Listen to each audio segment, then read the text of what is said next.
Rita, one of the emerging trends we see coming in is this idea of ESG and all of the impacts of that. How do you see CPAs and CGMAs playing a role in ESG going forward? Yeah, I think it's an area where, some companies are just scratching the surface and some have jumped in a big way. I think the ESG culminates in reporting.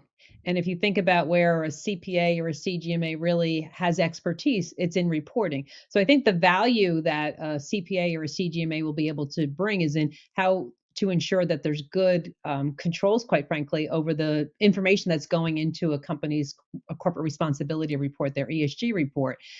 The same discipline and rigor that's in their financial statements is where you ultimately need to get to. So I think it's an evolving trend that, I have these conversations with a lot of my counterparts at other companies, and we're all figuring out how our teams play a role, and I think we're all starting to play a bigger role, and I think that will only help the quality of the ESG reports.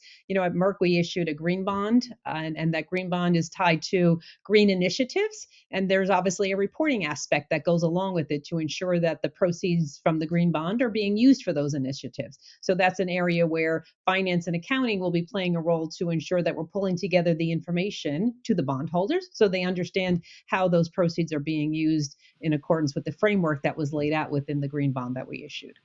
Yeah, so there's a whole nother layer to all of this stuff that we see on the headlines in the Wall Street Journal about ESG, and then what has to go into that kind of reporting process. So that's a great example. I suspect diversity, equity, inclusion, DEI will be something on the horizon that could end up in that notion of accountability and reporting, as well as other trends that we're starting to see on the horizon.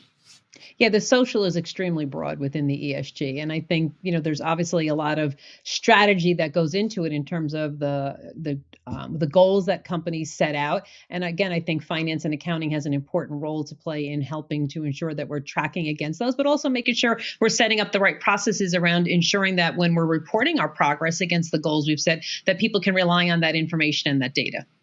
And the interesting thing is, in our talks with high school students thinking about a career in accounting and finance, they love to hear this kind of stuff.